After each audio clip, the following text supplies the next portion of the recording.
Greetings and welcome to this next installment of DEI in About Five, brought to you by Sweet Ransom Diversity Consulting, and I am Robin Sweet Ransom. Today, I'm going to share with you a topic that is very sensitive, and so I'm going to handle it with care. Some of you may have thought about it before, others maybe not so much. Still, others may even deny its existence. So let's get into it. Systemic racism. Does it really exist in America? And if so, how can we tell? And how can we do something about it?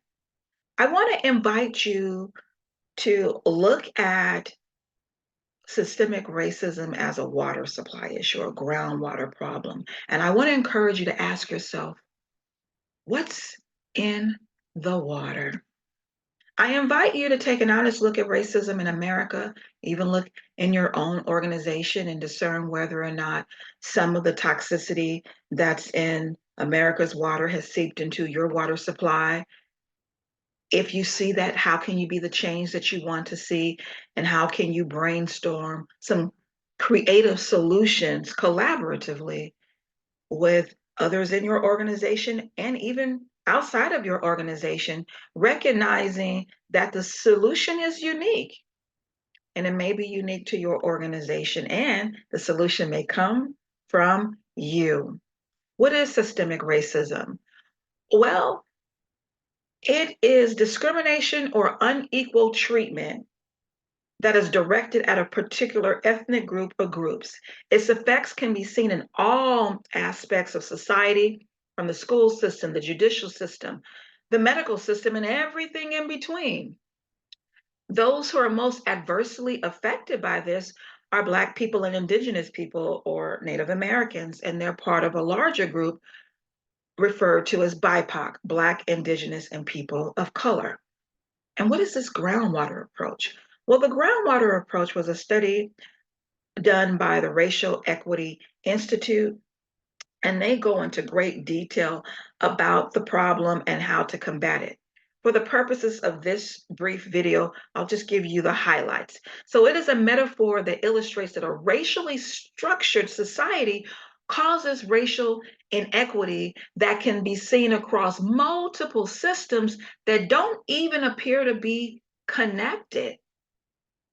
And those who are adversely impacted, it doesn't matter their socioeconomic background, their education, their behavior, seems no matter what they do, they still come out on the short end of the stick. And I want you to consider something else. The United States was built on racism. Some people may not want to hear that, those who have not been on the receiving end of it, but it is true, and I'm here to speak the truth to you. Now, does that mean that America is an absolute horrible place to live? Absolutely not. But it does mean that we have a groundwater problem and we need groundwater solutions. I want to take the metaphor even further. Consider you were walking by a lake and you saw one dead fish. You may not think much about it. You may pick up the fish and toss it and not think about it again. But then you see a handful to a dozen of dead fish.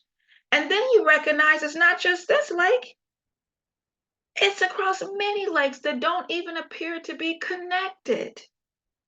What might you say if you saw all of these dead fish? You might exclaim, Houston, we have a problem. Why do we have all of these dead fish?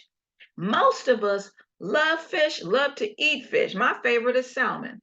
But if I happen to see a bunch of dead fish all over, I would wonder what is going on. And I wouldn't want to touch the fish.